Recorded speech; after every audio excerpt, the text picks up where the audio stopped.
morning and welcome to the latest instalment of our Fox Carp Fishing Edges films. In this particular session I'm going to be fishing alongside my good friend Jim Wilson. We're on one of our syndicate lakes that we fish. It's about 30 acres, it's a beautiful lake. It's a lake we've both done very well on in the past, and we're really looking forward to going through our tactics and the way we approach this venue for you guys live on film. We both actually arrived yesterday, which was a Sunday.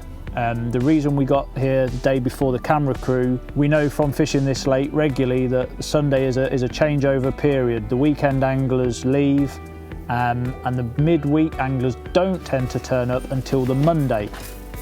So we were hoping that by getting here on a Sunday that we'd have a few more swims to pick from, and we know from Jim sort of being a midweek angler himself predominantly that quite often on a Sunday evening the fish can actually show on the bait that's been put in over the weekend and sort of give away areas that they're going to be happy to spend the early part of the week in. And it's a good job we did get here as early as we did yesterday morning. We was here sort of 8-9 in the morning because quite a few people actually turned up on the afternoon yesterday, so we'd have had a much lower selection of swims to pick from had we got here today. As I said, the cameras have just turned up this morning. We fished last night, both myself and Jim, but nothing's happened. It's been very quiet yesterday evening. The fish were very active in front of me, and I thought I'd have a chance, but I woke up this morning, watched the water at first light, and it's been a lot quieter.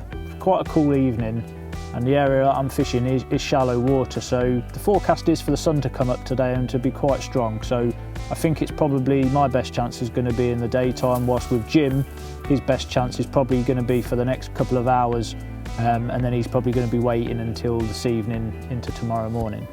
So I'm going to get Brad a cup of tea and fill him in a bit more about what I've seen and sort of plans for the next few days. And yeah, better get Piper a breakfast as well, and yeah, I'll catch you in a little while.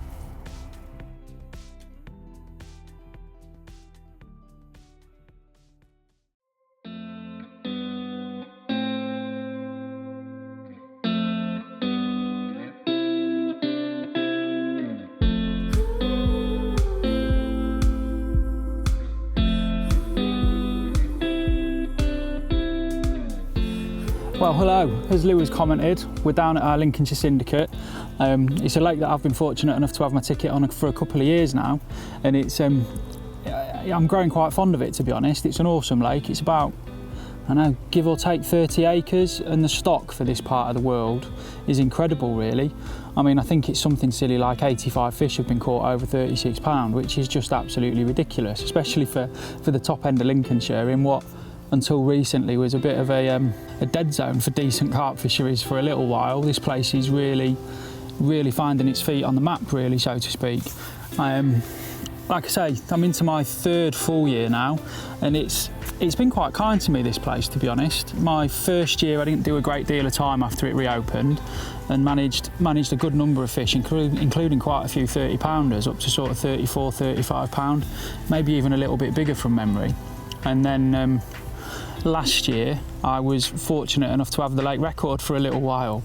I had a fish known as 3 scales, which weighed in at just shy of 49 pound, which is just mind-blowingly big, really. I've caught a few decent carp in my fishing life now, but that one was up there towards the top of the tree, really. This year has been going quite well so far.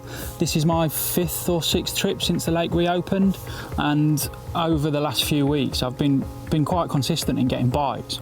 I'm in one of my favourite swims on the lake at the minute. It commands an area of open water where I've got some decent depths, and as it stands I'm kind of fishing 2 rods on a baited area on a zone, and then I've got another rod that's same distance but a couple of rod lengths off to the side, and that tactic's been working quite well for me this year. Last year it was a lot of heavy baiting, and I mean quite heavy baiting, either rowing out or spending an hour or two spomming, whereas this year I've been getting my bites on a little and often approach. So I've not had any joy as yet, but not long ago I've topped the spots up, and it is looking really promising. Looking at the weather forecast as well as we move through this session, I think it's going to get more and more favourable for me out in these open water spots, so just have to play it by ear and I'll let you know what happens. With the morning bite time passing, I decided to get out in the boat to check the spots. I put out my marker float to give me a visual aid to boat to. This was already clipped up from the day before. Once out on the water, I used my acroscope to check the spots. This allowed me to see perfectly clear through the water. This was a real big edge compared to viewing the lake from the bank. There was still a fair bit of bait around, so I decided against putting any more out. I did, however, decide to put on fresh hook baits and recast both my right and middle rods. These rods were fished parallel to the outer bounds, which is separated by a rope. It was evident that fish were enjoying the sun and shallow water here, as I could see the carp cruising and flanking in the outer bounds area. With the rods back out, it wasn't long until the carp decided to get on the feed. I was sitting with Piper enjoying the afternoon sun when the right hand rod pulled up tight, and after a quick shout to the camera crew, the fight had well and truly begun. Big vortexes swirled up as an angry carp scrapped in close, and in the tap clear water I could tell it was a decent sized common. There are commons in this lake over 40 pound, and some of them haven't been out for 1 or 2 years, so there was every chance that this could have been one of those big monsters. With steady pressure, I eased the fish closer to the net, and once its head was turned, it was a relatively straightforward procedure. Although the sheer length of the fish meant its tail didn't completely fit, so I had to give the net a little shuffle to fit the bulk of the fish in.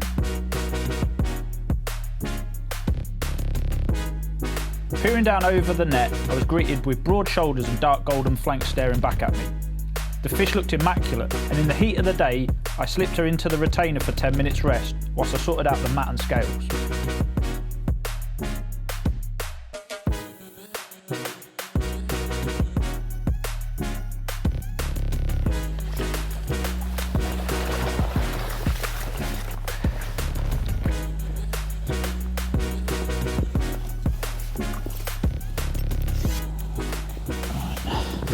Read it off, Jim.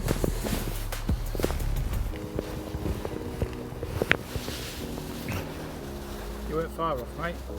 Oh, where we're going? 35.10. Yeah. Yeah? 35.10. Yeah. Oh, happy days. That will do very nicely.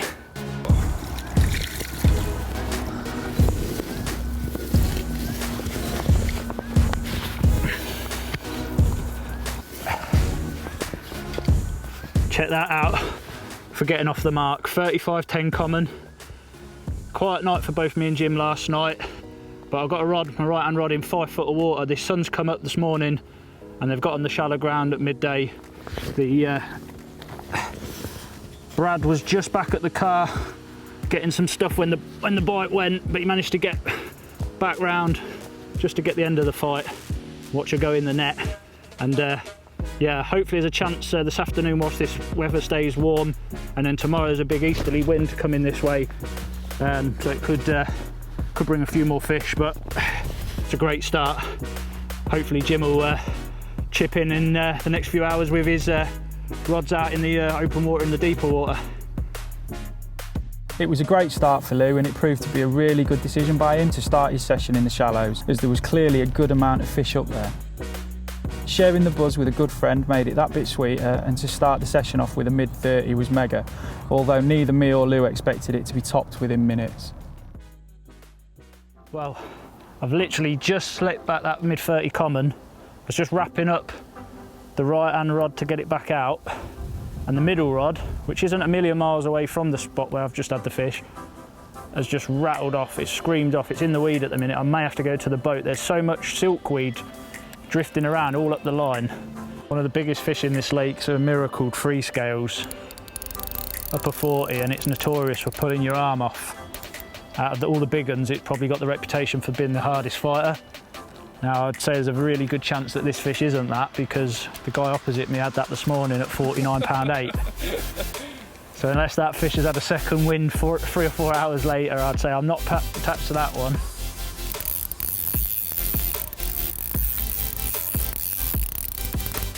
This fish.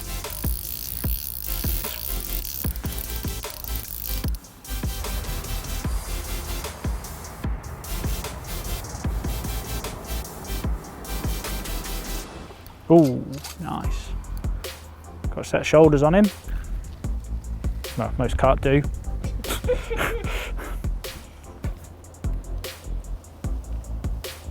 Oh, that's a big fish, Brad. Yeah. I think that's another 30. As predicted, it is one of the cob stray mirrors.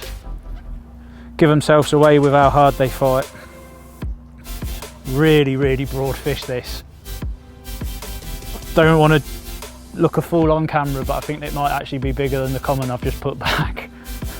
With the fish safely in the net, I shouted down to Jim to give me a hand with the weighing, as it looked even bigger than the common I'd just caught. Jim willingly obliged, and after giving the fish a 10-minute rest, the two of us carefully carried her onto the awaiting mat.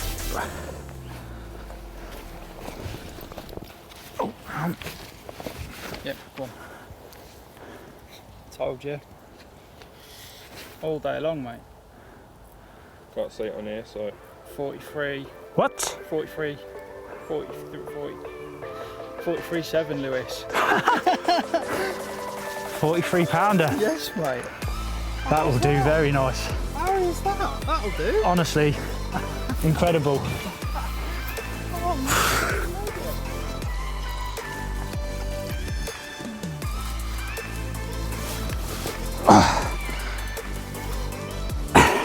Look at that. 43 pounds 7 ounces.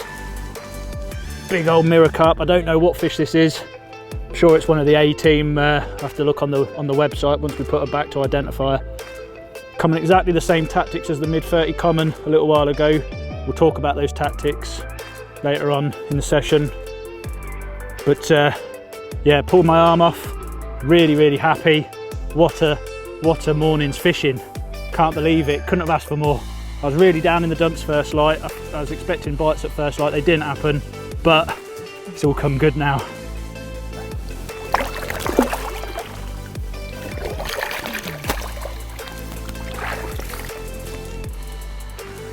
Phew. Put it there, mate. Omega. Not long since put the 43 pound mirror back, and I'm now just rewrapping my rod to be able to cast back out.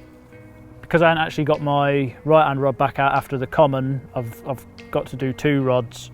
I've been out in the boat, popped my marker float up to the right hand rod, been out in the boat. All the bait pretty much that I put in yesterday is still there, so I've had that bite really quickly. I think it must have been one of the first mouthfuls that a fish has taken. It's been the hook bait and nailed it.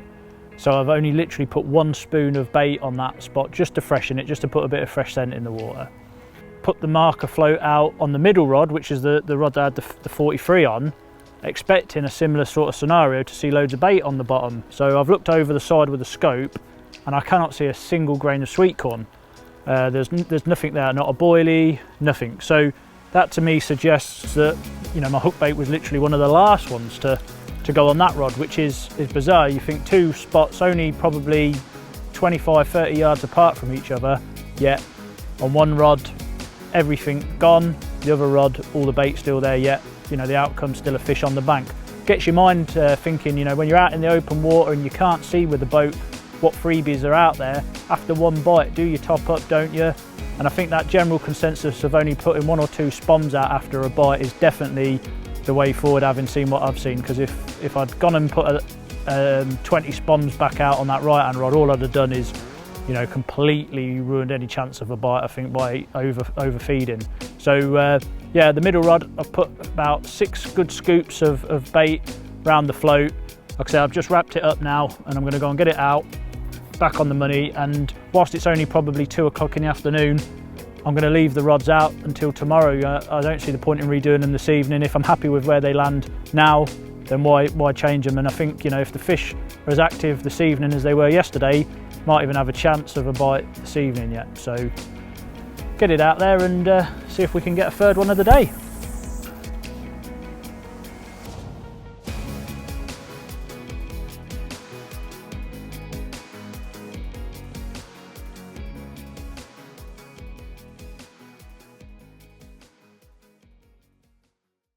The rest of the day passed uneventfully for both myself and Golden Balls down the bank. The wind that had built up slightly began to ease off for the evening, although this was definitely the calm before the storm. It did, however, make fish spotting slightly easier. As expected, they were showing more into lose zones, but with the forecast I was sure they'd push out in front of me tomorrow, and my plan was always to ambush them as the wind swung. Myself and Lou both decided to leave the rods from redoing them in the afternoon as they hadn't been disturbed, and we sat back and watched the water as a few fish began to show. Right, fastly approaching the evening now, kind of in the half light really. Lake's gone flat calm as well. It's been quiet today, which I kind of expected with the weather. This swim is one of my favourite swims on the lake, and it gives you some really good options, but it is one of those that it's more weather dependent than where Lou is sat at the minute, to be quite honest. Old Met Office and BBC Weather have given us a really promising forecast for me for tomorrow, so that was one of the reasons why I came in here, as well as the fact the middle area of the lake had been doing a few bites as well. So obviously did the rods a couple of hours ago now. I've decided not to put any fresh bait out. I was really happy with how the baiting up went and how the rods went back out onto the spots, and it does look really promising. It's flat calm at the minute, it's overcast, it feels like the pressure's dropping a little bit, and the wind and rain that's forecast for tomorrow, you can almost feel it in the atmosphere and in the air that that's on its way. So if I'm not getting woken up by an RX in the early hours, I'll be severely disappointed if it's the old alarm on my phone, that's for sure anyway.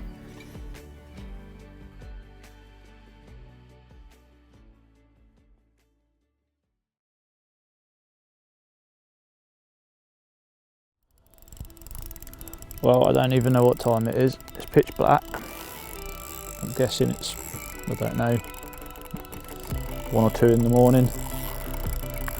The wind's now picked up quite heavy, banging down this way now.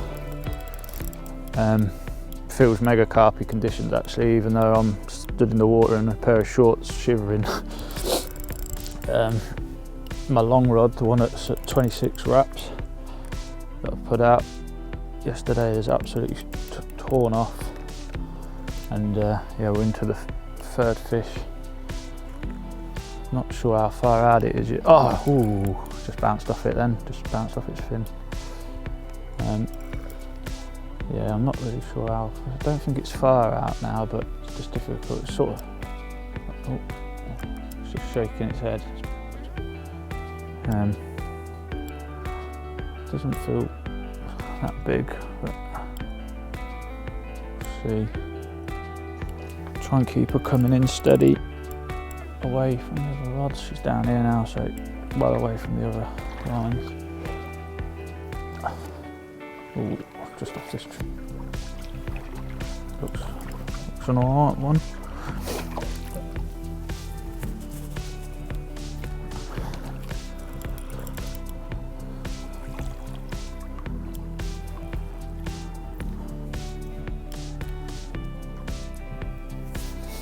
Come on, baby. Come on. In she goes. She's in. Fish number 3. Well happy.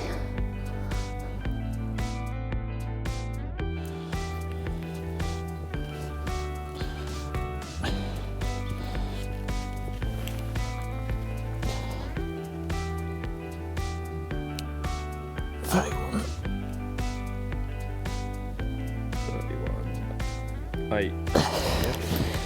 Yep.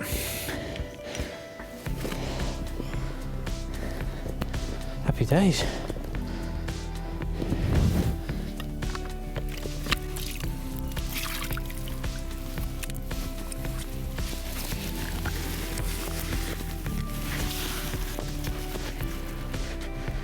Bizarre fish, all these red dots all over it. Reminds me of measles in Braesbury back in the day.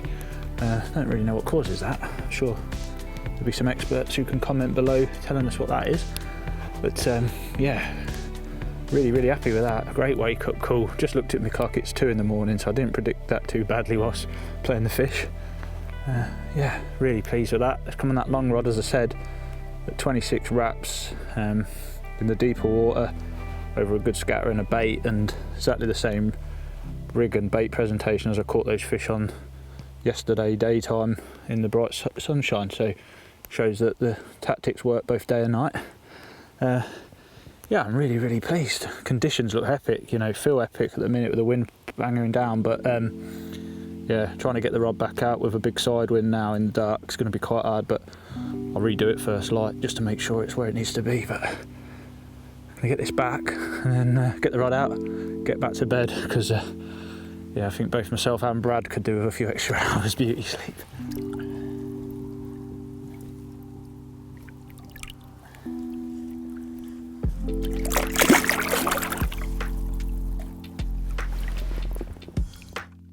With the fish returned, and with a good 4 hours until daylight, I clipped the rod back up to 26 wraps using my distance sticks.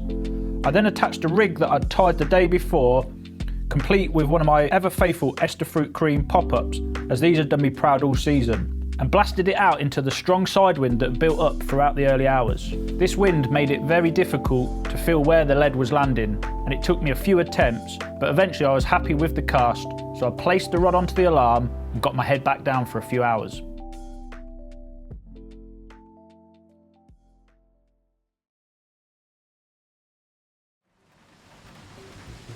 With the morning came a new weather front, as Jim had expected all along. Gone were the shorts and glorious sunshine, and even the swans were taking cover as Storm Francis began to flex its guns.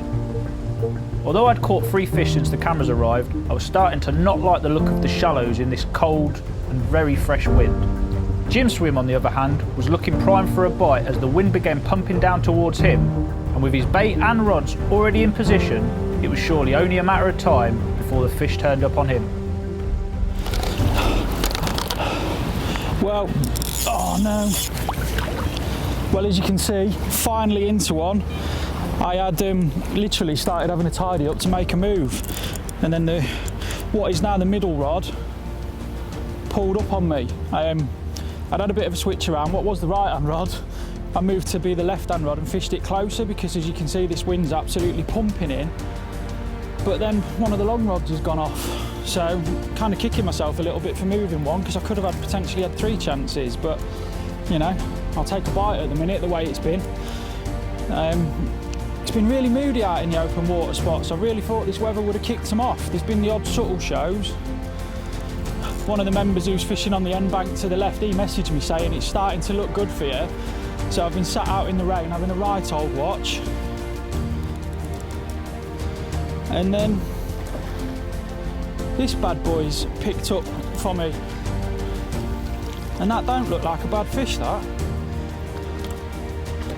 Come on, come on, come on. Get in. I didn't think that was going to happen. I didn't think that was going to happen. Oh, yes. Oh, thank you. That'll do. Give it a minute and get this one sorted for you. Oh.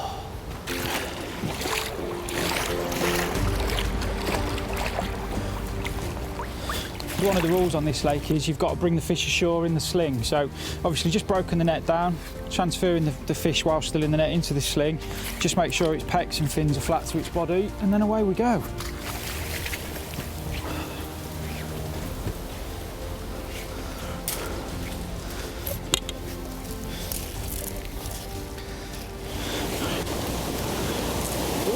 Where are we? Oh! Are we dirty? 30 £30 8. Oh, that'll do. Yes, man. That'll do. It's a bit bigger. I said it might be when I lifted it, but yes, that'll do.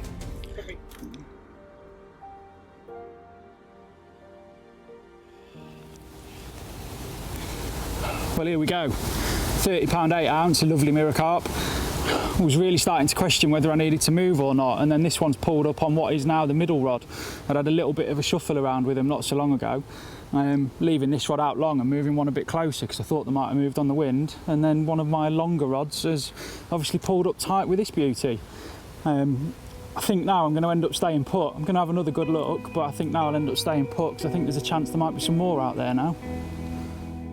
Jim had been contemplating a move all morning, but thankfully he stayed put, and he certainly showed how happy he was. Although there was no rest for the wicked, as the fish were clearly in his area and Jim had one less rod in the water. Right, we've obviously got quite a big wind blowing at the minute, which can lead to a few issues when casting, especially with accuracy. I like to use the heaviest lead I can anyway for hooking purposes, let alone like accuracy and taking the bow out the line and stuff when you're casting. The lead limit on here is 3.5, so you obviously have to stick to that because that's the rules. But obviously in conditions like this, it just means you have to compensate. Obviously, if it's a head-on wind or a tailwind or a crosswind, you have to compensate on your cast slightly. I've almost got it blowing straight into me, so I'll just have to cast a little bit lower and a little bit harder than I normally would to hit the distance. Whereas if it was a big crosswind, I'd probably have to put, in these kind of winds, probably a couple of wraps on to make sure I was hitting the distance that I wanted to be hitting. With the rod wrapped up for the spot, I attached a fresh rig that I tied the night before and attempted to battle the headwind and get the 3.5 leads somewhere within the baited area. In situations like this, fish aren't necessarily as picky as they may be in flat calm conditions, so getting rigs presented well is the main priority. Whilst I was redoing the rod, Lou was wasting no time in packing down for a move. A swim had surprisingly become vacant that had the wind hacking into it, and if he wasn't going to move in there, then I certainly was. By now, Storm Francis was warming up with brisk 40-mile-an-hour gusts and was due to increase to almost 60 mile an hour by evening, so it was as good a time as any to get round and get set up prior to the main event. So I've just got round into the slope swim. I've set the bivvy up first because there are showers coming and going. I'm now just going to get the rods all wrapped up. Start with the marker float and then the free fishing rods after that. I've got the data saved in my swim mapper app from when I fished this swim in previous seasons. I know there's a good area at 22 wraps. The wind's blowing straight into my face now, so I'm hoping I'll still be able to hit the 22 wraps with the 3.5 ounce leads. The rules are on this particular venue, but should be okay. So like you say, I'm just going to get the marker float wrapped up first. I'm going to pop that up, and then I'm going to take the boat out and put a bit of bait in. Brought my engine and my leisure battery round to this swim. Where I was fishing it before, I was able to just paddle out with the boat that's in that swim with no engine, but as I'm now in the end of this big gale force wind, I need a bit more power, so there's an inflatable boat on this bank that we can use. I'm going to put the engine on that and I'll go out and bait up so I can do it really quickly and really safely in this big wind. And then, like I say, once that bait's gone in, all 3 rods on that one baited area, all 3 will be going out on the orange hook baits, exactly the same rigs as I fished in the swim up the other end of the lake earlier on in this session. And I'm just going to sit and hope that they turn up. Conditions look epic, feels brilliant for it down here, so hopefully the move will pay off. Right, bait is massively important no matter what kind of fishing you're doing. As we're on a water that I'm fishing regularly this year and have fished for the last couple of years, as we've talked about, bait is even more important because I want to be able to apply something consistently that I know the fish are going to get benefit from and they're going to recognise as a food source. Now I go with 2 main strands of bait on here. I use hemp and corn as a particle, and then I use my boilie approach as well, which boils down to the krill on this particular venue. So for this trip, and what I've been doing pretty much all year, is a good old mixture of corn and hemp. There's a little bit of maize in there as well, and there's a few frozen water snails added just for good measure and an added bit of extra crunch as well. And then the boilies, my tried and trusted krill and the new krill active is a mixture. I've got 12 16s, I've got a few chops, a few whole baits, a few half baits, and they're all dosed in a liquid, in the pure Calanus liquid, just to give them a bit of extra attraction. So basically I take the bait out of the freezer, add the liquid, leave it for 24 hours, and then I'll add an additional powder in the form of krill powder, and I'll also add pink Himalayan rock salt as well. Give it all a good shake up in the bucket, leave it for 24 hours, and then the bait's ready to fish with. So my boilies take about 48 hours to get ready prior to every trip. But it's just something different to what everybody else does, and it just gives a greater food signal whilst out in the lake, and that bait is constantly working. How I'm applying it is through the spom, if you've seen. Sometimes if I'm fishing a close in spot, I'll catapult it, so then I don't have to faff about spomming. But the majority of the time on here it's with a spom, and what I'll do is, depending on the situation I want to create, I'll either mix up a bucket of hemp, corn and boilie as a mix, or I'll do it on a ratio and I'll do 4 spoms of boilie to 2 spoms of corn and hemp. I don't want to go over heavy on the particle because I want them eating the boilie, and that means that they're moving around between mouthfuls. And the reason for that is a fish that's moving is far easier to hook than a fish that is actually glued to the lake bed and grazing on a very small area. So there's my bait, there's the bait I'm using for this trip, and I have been for this year. It's the same as I used last year on this venue as well. And if you stick to those little principles, it will always come good for you. Whilst Lou was on the end of a wind that was looking perfect for a big carp or two, I was starting to feel the effects of Storm Francis and its relentless onslaught. What started off as a promisingly fresh southwesterly was turning into a full-blowing westerly, and I was struggling to keep the rods in position. The lead limit, being 3.5 ounces, meant they were beginning to trundle down the lake due to the bow being created in the lines, and after a tangled mess of all 3 rods, I had no choice but to bring the rods in and sort them all out. It was pointless casting back out for the same thing to happen again, so I decided to wait an hour or so to see if the wind eased off into the early evening. Lou was having no such dramas. It took him a few attempts to hit the spots he wanted, but once in position, didn't take him long at all to reap the rewards of his move. Well, the move has paid off inside, just half an hour, I'd say, since putting the rods out. I must admit, I sat on the bivvy, on the phone to Harry, absolutely bemoaning my luck that I'd moved, because this wind's got far stronger than I ever expected, and I was just thinking this is an absolute write-off unless this wind drops. And then out of nowhere, the right-hand rod has just melted. A little bit taken back by it, to be honest with you. I just was not expecting it, even though these conditions, they look epic, I know. End of August, pressure's like 990, massive southwesterly winds. In a right old mess here. The problem with these big windswept gravel pits, get the drifting weeds, and it just, as you can see out here, it's caught between two lines. Fishing all 3 on one spot never makes it life easy for you doing it, but thankfully, I've got a bit of help with Jim lifting up the other rod to try and make sure that it doesn't cause us to lose the fish or get cut off or anything. If I can get the weed, I'll try and free it with my hand. Oh, I'm sliding down the shelf there. I think I'll just you can see the fish is just topped out the back there. It's moments like this when you just wish you hooked one of them carp that come in like a bream, rather than don't get in on that other rod as well. That's just going to cause even more grief.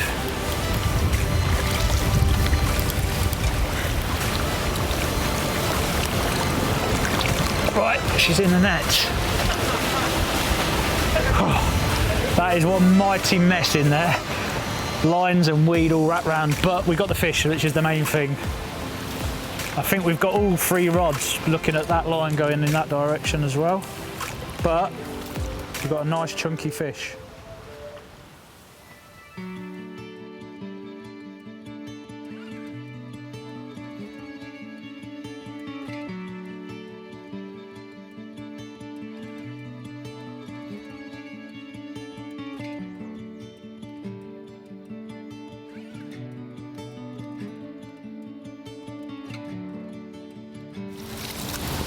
So we just give her a weigh up, 29.12, not quite 30, but I'm not complaining. The conditions that we're having to fish in at the minute, any bite is welcome because it is wild. This fish still hasn't finished quite fighting. Yeah.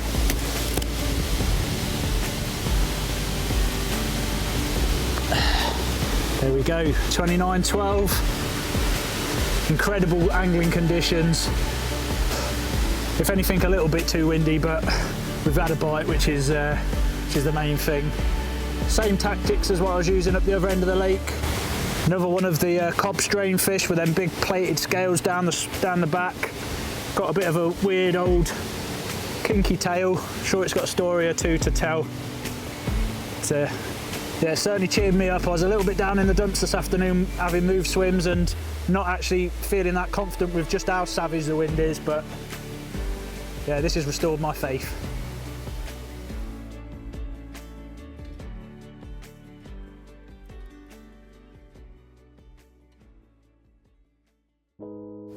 So I'm now going to talk you through the rig that works really well for me on this venue. I've used it pretty much since the first season that I joined the lake, and it's a rig that I've used on countless venues in the UK and abroad. It's the 360 rig. Just talk you through how I tie it. Start off by creating the boom section, This is tied from 25-pound Camatech semi-stiff. What I do is I'll thread on my, before I cut the length off the spool, I'll thread on the anti-tangle sleeve first, with the thick end first. Because I use the XL anti-tangle sleeve, it's got a very thin taper on the end, so rather than trying to poke the hook link material through the real thin end, I put it through the wider end. So that goes on first, and then tie a loop knot, and then I tie a second loop at the other end. So then I'm basically left with a boom that's got loops at either end. The hook section, so the next thing what I do is I loop to loop on the ring swivel. That's a size 7 flexi ring swivel. Generally you'll see people using a 360 with a size 11 flexi ring swivel. The reason I use a size 7, there's two main reasons. One, it's stronger than a size 11, so if you're fishing for fish over 50 pound, if you've got to give them a bit of stick when they're trying to do you in a reed bed or in a snag, you've got the strength of that. But more importantly, you've got the weight. By having that bigger swivel, it helps to sink the pop-up, which these CC Moore pop-ups are mega buoyant. You can see I've trimmed a little bit off to get it critically balanced. So even with the weight of that swivel and a big hook, you still have to trim a little bit off. The other thing with the weight of this swivel, when I'm casting out, I'm not really using a PVA bag or anything like that. So by having that extra weight of the swivel with the weight of the hook bait, I'm just helping to prevent tangles on the cast, because that weight's helping to separate it from the lead. I then have a size 4 medium curve hook on, mega sharp hook. So the hook goes onto the swivel, then I put a hook bead on. That's to stop the swivel from being able to go all the way up and down the hook. Then a little mini hook ring swivel goes on, which the bait is mounted onto. And then I have a second bead, which I position just opposite the barb of the hook. And that allows it to sit in the perfect position, arching over in that claw position, ready to grab hold of the fish. Fish's lip when it sucks the bait in. Hook bait's then attached with a bit of floss using the old blob method, something I've used for well over 10 years now. It's just a really simple and effective way of attaching a hook bait. And then a place over the eye of the hook, one of the size 7 to 10 size liner sleeves. I just put it over the eye, and then I trim off the excess liner sleeve. That rest of that liner sleeve I put back in my little tackle box, because I can use that still for creating liner rigs. It's not wasted. By putting that over, what I'm doing is I'm covering over where the eye of the hook is sealed, the little gap where it comes over and it touches the shank of the hook. 360 rig gets a lot of bad publicity. People say it causes mouth damage, and the rig doesn't cause mouth damage. The anglers cause mouth damage if they don't fish safely and effectively with the rig, because what can happen is once you've landed the fish and it's got in the net, the mesh of the net can get trapped on the eye of the hook, and as a fish sort of shakes its head in the net, it can rip, cause damage. So by just placing this little bit of liner sleeve, you can do it with some shrink tubing or a bit of silicone tubing, just placing it over that eye, it eliminates the opportunity for the eye to get trapped in the net. What I also do is once I've landed the fish, I always let the fish sink to the bottom of the net, and I'll go in with my hands, and if possible I'll just pop the hook out in the net, so there's all that risk taken away. So that's the rig. It worked for me really well everywhere I use it, and like I say, I've caught some fantastic fish out of this lake using the rig. I have 100% confidence in it. With Lou's 4th fish of the trip returned, I went back to my swim to attempt the arduous task of getting my rods back out before dark. The rigs were already prepped with fresh hook baits, but it wasn't easy in the slightest. The lake looked more like the Atlantic Sea and the waves were capping, but with the fish clearly on the feed, I couldn't keep the rods out of the water any longer. Evening was rapidly approaching, and with it came the rain that had been threatened all day. As if conditions couldn't get any more difficult. It didn't deter the fish, however, as Lou was called into action yet again. Right, I'm actually shivering. I can't believe it's August. I mean, it feels like it's March or November. But I've had a bite out of the blue, not long gone to bed. It must be about 9:30 at night. Really random bite time for this swim. Normally it's a daytime bite zone, but I've not long said to Brad before we turned in that we won't have a bite until tomorrow daytime if we're going to get one, and the left-hand rod's just ticked away like so. Yeah, we'll see what the culprit is. absolute white caps going on at the minute as well. It's like playing a fish out on the North Sea or something, not a carp lake in Lincolnshire. I must admit, when it first started to tick, just single bleep, slowly ticking, I thought, oh, some lead's moving, drifting weed or something. It didn't really scream off, it just really slow bite. Now whether that's a sign of it being a big one, I don't know. But we'll see. Oh, that's a big fish. It's a very big fish. Trying to get me in these reeds. That's a really big fish.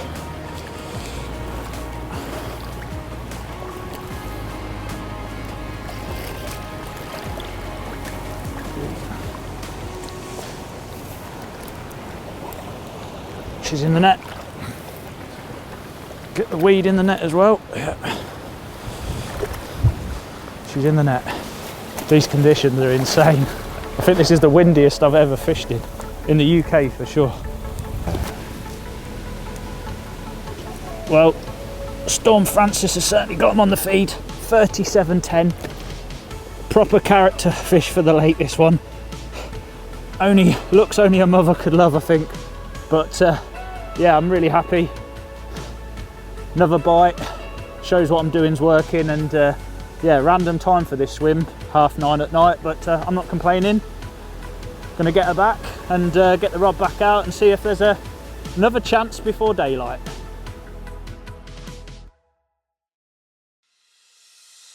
The rest of the night passed quietly, other than the wind hammering the frontier and Piper snoring. So after a morning brew, I redid the rods to ensure I had fresh hook baits in the area, and I also went out in the boat and freshened up the bait, as it had been 18 hours since I'd last done it. I hadn't heard from Jim, so I assumed all was quiet with him as well. On a brighter note, the wind had eased slightly, so getting the rods back out was a lot easier. Being able to hit the clip with no bow in the line made a huge difference to my confidence, as I was now able to feel the lead hit the bottom, knowing that I wasn't fishing in weed. So earlier on in the session, when I was fishing up at the shallow part of the lake, I had two rods at short range, which meant that I didn't need big heavy rods to fish, so I decided to fish with the 3-pound Horizon X4 rods, and I coupled them with one of the EOS 10,000 Pro reels. It's a really nice light balanced setup, perfect for fishing at 40-50 yards, which is what I was fishing in that particular peg. And then my other rod, which I was fishing a lot further out, I was using the 13-foot rod with a big pit reel. The lead setup couldn't be simpler. Just a lead clip arrangement. This is the Edges camo, the power grip, 3.5 ounce lead. Got a quick chain swivel for attaching my hook link to, and then just a short length of tungsten anti-tangle tubing. That's probably just over a foot there, so maybe 18 inches. The tubing's really subtle and it's very, very heavy, so sinks nicely, hugs the bottom. It's really, really simple, effective setup that works really well on this particular lake. So having moved swims, I was now in an area where I was going to be fishing a lot further out, so I couldn't get away with using the 3-pound rods and the little 10,000 reels. So they got packed away in the rod bag, and all rods were fished on the 13 foots, 3 3/4 pound test curve rods, big 12,000 size reels, and on the main line on those reels is the tapered Exocet. So I've got 15-pound main line that then tapers to a thick 35-pound leader. This venue bans leaders where there's a knot, so you need to use the tapered line. That heavy line takes the force of the cast. I was really having to give it a big whack with that 3.5 ounce lead into the headwind yesterday, so I needed that resistance, that strength and that tapered section, casting out into that wind. Now I'm fully aware that not everybody can justify having two setups, you know, 6 rods, 6 reels. That's just, for a lot of people, financially not viable. So what I would suggest in that instance is to, if you're going to just have 3 rods and 3 reels, pick something that covers all bases, that's kind of a jack of all trades. I've found that a 3.25 pound rod is ideal. You can cast over 100 yards with a 3.25 pound rod, but even when you're fishing close in and playing fish under the rod tip, etc., they still are really forgiving and a really nice rod. On the reel front, an all-round size something like the FX11 would be ideal. Again, more than capable of casting over 100 yards, but a bit lighter and more balanced with a 3¼ pound rod than what a big 12,000 or 13,000 size reel would be. So yeah, if you can't justify investing in casting rods and sort of short range rods, then a 3¼ and an 11,000 size reel is a perfect in between. With the rods back on the spots, the weather had really calmed down, so I was able to enjoy the view from the top of the swim with Piper. Jim hadn't seen anything and had been up since first light, so both of us thought our chance was over with it being the final day. Although with Jim being situated in the middle of the lake, it was the perfect ambush point for the variable weather we were experiencing. I was about to start having a slow pack up when out of the blue I had a savage take on the right hand rod.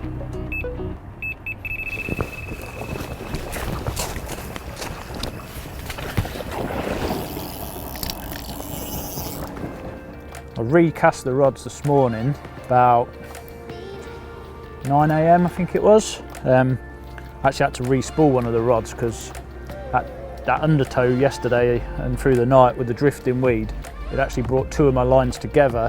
When I reeled one in, the other one started to drop back. It was a right old mess. This fish is kited a long way round to the right, which is good because there's no anglers, there's no snags out there, it's deep water. Whereas to my left I have got a guy in the peg next door, so much prefer it for the fish to kite right than kite left. Fish is trying to kite it right down my margin. There's some reeds and stuff down that margin and it doesn't feel heavy, it just feels very erratic and fast. Probably one of the smaller fish. Just got a lot of, just trying to go back exactly to that same bit of reed bed. Unbelievable. Come on, keeping steady, put a steady side strain on it. I'm gonna have to probably just try and land her here in these reeds because it's not a big fish. I didn't think it felt that big. Certainly punching above its weight in the fighting department because it's absolutely pulled my arm off. Run me a merry dance down that margin, but it's not far away now. It's common. Real dark old thing. Weird dorsal fin just sticking up there. Right.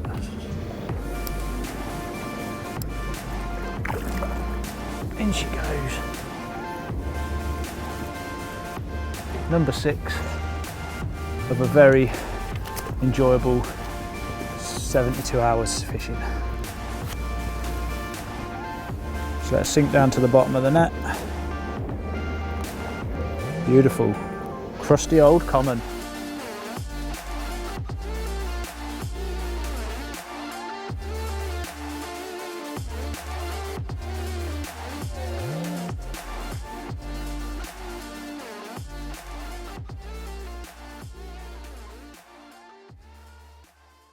This lake, there's a few different strains of fish in it and you never know what's going to pop up from one bite to the next. So following last night's big 37-pound Simo football sort of shape mirror, next bite 17-pound, long as you like, black as you like, wildy looking common with a gnarly old dorsal fin, lovely sort of orangey belly to her.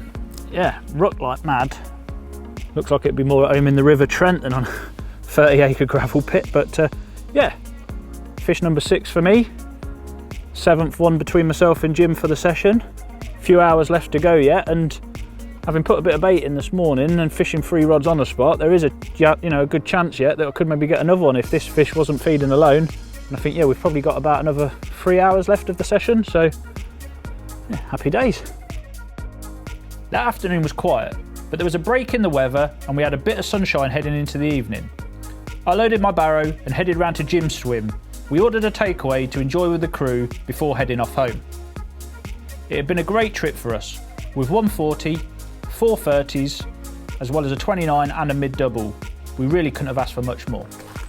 That's me wrapped up, mate. Van is loaded. You done? Yeah, mate. Just reeling literally in? Just the same. Just bringing them in for the last time. Yeah, been a decent trip though, mate, hasn't it? I think if anybody had said to us to get 7 fish at the start of this session would have bit their hand off. Yeah, definitely, mate. Especially with an handful of 30-pounders fatted in as well, mate. Can't really go wrong with that, can we? No, mate. Don't forget my 40. Yes, all right, all right. You had to drop that one in, didn't you? But no, mate, definitely. It's been well worth it, and it's been really productive. It's been a right old roller coaster. Bright, hot one day, massive wind storms. Them fish oh showing. yeah, that's typical, isn't it? Why do they always show on you when you're wrapping up? Yeah, them winds were hard work yesterday in that crosswind, mate. And obviously you had it smashing into you as well, didn't you? So it's been entertaining, but well worth it. Awesome. Well, I'm not going to be rude. I ain't going to wait for you to finish packing all your stuff because No worries, I want to mate. get off before it gets dark. Yeah, So definitely. Right, safe one, mate. see you later, mate. See you later, pups. Come on, Piper.